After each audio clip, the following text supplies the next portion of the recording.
एक गांव में देवदास नाम के सेठ रहते थे। इनके दो बेटे थे। बड़े बेटे का नाम था रवि कुमार और छोटे बेटे का नाम गोपाल था।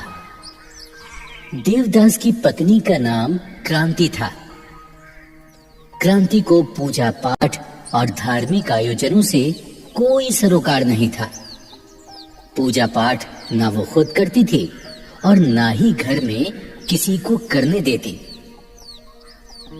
बड़ा बेटा शादी योग्य हो गया तो उसकी शादी पास के ही गांव से धर्मदास की पुत्री से कर दी गई। जिस लड़की से शादी हुई वो भगवान शिव की भक्तिन थी।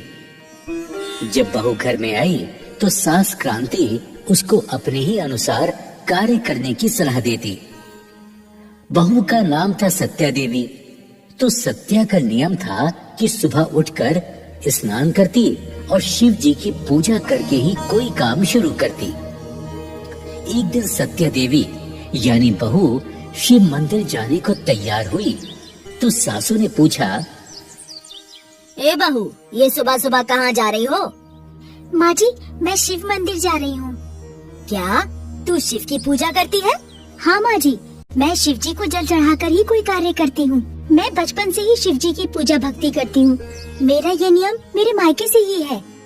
अरे वो तेरा मायका है, ये तेरा ससुराल है। यहाँ वो ही होगा जो मैं चाहूँगी। कोई जरूरत नहीं है मंदिर जाने की। हमारे यहाँ कोई पूजा पाठ और किसी देवता पर विश्वास नहीं करते। यहाँ कोई पूजा पाठ नहीं होगा, समझी? तभी ससुर देवदास आ पहुँचे। अरे क्रांति, क्यों बहू को डांट रही हो? सुनो जी, गजब हो गया। मेरे तो भाग्य फूट गए ऐसी बहू पाके। क्यों, क्या किया बहू ने? अरे तुम्हारी लाडली बहू शिव की पूजा करने मंदिर जा रही है। रोको इसे, हमें पूजा पाठ पर भरोसा नहीं है। अरे भाग्यवान, अरे तुझे पूजा पाठ पर भरोसा नहीं है तो बहू को तो जाने दे। उसकी अपनी भावना है, शिव के प्रति श्रद्धा है। नहीं जी, मैं बहू को पूजा पाठ करने की अनुमति नहीं दूंगी। आज ये शिव के मंदिर जाएगी, कल मेरे बेटे को भी पुजारी बना देगी। अरे क्यों अपनी सोच दूसरे पर थोप रही हो? जाओ बहू जाओ, तुम शिव मंदिर जाओ। ससुर के कहने पर सत्या देवी शिव मंदिर चली जाती है। शिव को जल फूल चढ़ाकर हाथ जोड़कर शिव को अपनी व्यथा सुनाती है। हे शिव शंभु भोलेनाथ, मेरी सास को सद्बुद्धि दो। वो मुझे आपकी पूजा करने से रोकती है। आप तो अच्छी तरह जानते हो मैं आपकी पूजा किए बिना कोई कार्य नहीं करती हूँ। हे शंभु, मेरी रक्षा करो। जय हो शिव शंकर भोलेनाथ, जय हो शिव शंकर भोलेनाथ। जब बहू मंदिर से घर लौट कर आई तो देखती है कि उसकी सास छाती पीट पीट कर रुदन कर रही थी। हाय हाय, इस बहू ने मेरे घर का सत्यानाश कर दिया। मेरा बेटा भी मेरी बात नहीं मानता। अरे वो तो बहू के कहने पर ही चलता है। हाय हाय, अब मैं क्या करूं? माँ जी, मैं शिव जी की पूजा अर्चना ही तो करती हूँ, इसमें बुराई क्या है? शिव शंकर भोलेनाथ एक ऐसे देव हैं जो बड़े ही दयालु हैं। अपने भक्तों के घर में सदा आनंद ही आनंद करते हैं। चल चुप रह, मुझे ज्ञान मत दे। वो जोगी औघड़ मेरे घर में क्या आनंद करेगा जो खुद शमशानी है, तन पे भभूति लगाए रहता है। माँ जी, अगर आप शिव की आराधना नहीं करना चाहती हैं तो मत करें, पर मेरे प्रभु शिव का अपमान न करें। उनका अपमान न करें माँ जी। अरे यो कुलच्छनी, ये ड्रामा करने की जरूरत नहीं है। अगर मेरी बात ना मानी तूने तो तुझे तेरे घर पहुंचा दूंगी। दूसरे दिन बहू सत्या देवी रोज की तरह सुबह स्नान करके शिव मंदिर जाने की तैयारी करने लगी। तभी उसकी सास चिल्लाने लगी, अरे ओ, कहाँ चली? आज तू मंदिर नहीं जाएगी। सबसे पहले नाश्ता तैयार कर, मेरा बेटा काम करने क्या भूखा जाएगा? सुनो जी, मेरा नियम मत तोड़ो, मुझे मंदिर जाने दो। मेरे शिव भोले मेरी बाट निहार रहे होंगे। अच्छा, तेरा भोला तेरी बाट देख रहा होगा और तेरा पति परमेश्वर भूखा जाएगा। अरे भाग्यवान, मैंने कितनी बार कह दिया, बहू को पूजा पाठ के लिए मत रोको, उसे जाने दो। जा बहू तो पूजा करने, देर मत कर। बहू मंदिर चली जाती है। उधर सास अपने बेटे को भड़काने लगती है। देख बेटा, ये बहू ऐसे नहीं मानेगी, इसे इसके पीहर छोड़ा। माँ, अभी एक बार इसे और मौका दो। अगर अब की बार हमारी बात नहीं मानेगी तो फिर मैं वैसे ही करूँगा जैसा तुम कहोगे।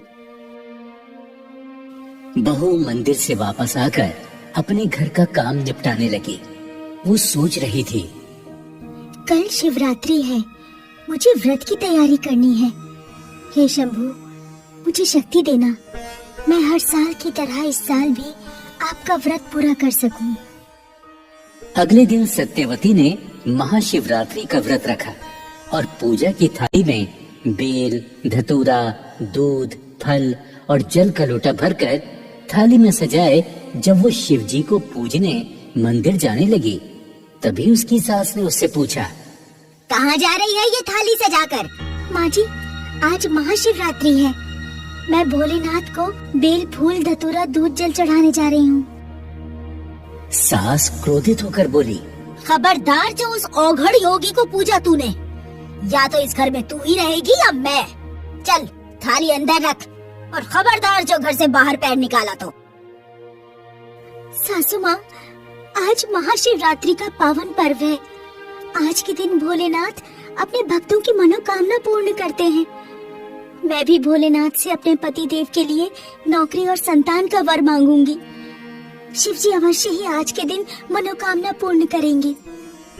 आज मुझे मंदिर जाने से ना रोकिए माँ जी। मैंने बड़ी श्रद्धा से भोलेनाथ का व्रत रखा है। अगर मैं शिव जी की पूजा नहीं कर पाई तो मैं अपने को कभी क्षमा नहीं कर पाऊंगी। सासू माँ, मैं आपके आगे हाथ जोड़ती हूँ, मुझे जाने दो। बहू की विनती का सास पर कोई असर नहीं हुआ और वो अपनी जिद पर अड़ गई। तू शिव मंदिर नहीं जाएगी, ये मेरी जिद है। चल अंदर चल। मैंने कहा ना, तू नहीं जाएगी तो नहीं जाएगी। चल चल अंदर चल। तेरी हिम्मत कैसे हुई बाहर निकलने की? आज तू नहीं जाएगी। चल रह यहाँ पर।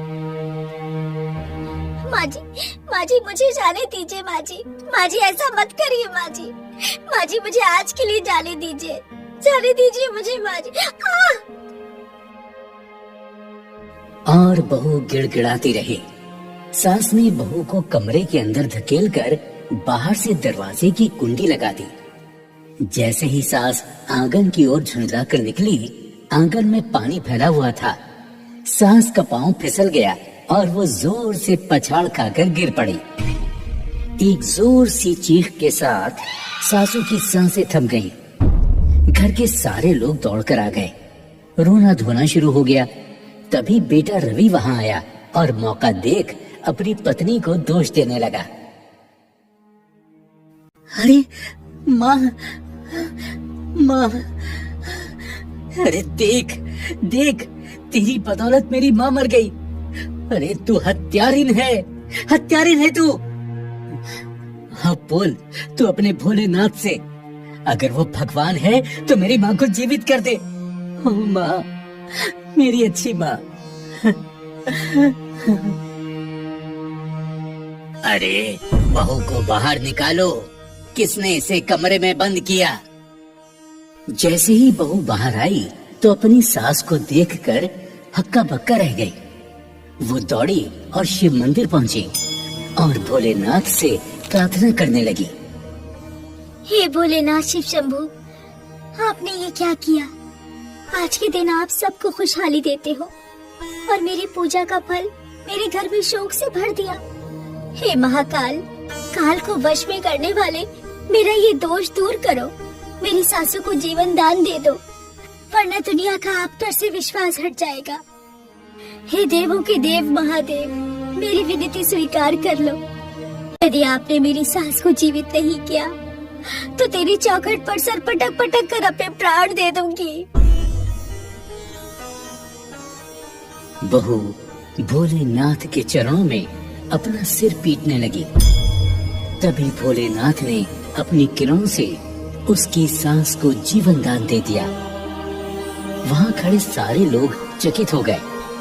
सासू माँ ने आंखें खोली तो तमाम लोग खड़े हुए थे। सासू ने पूछा,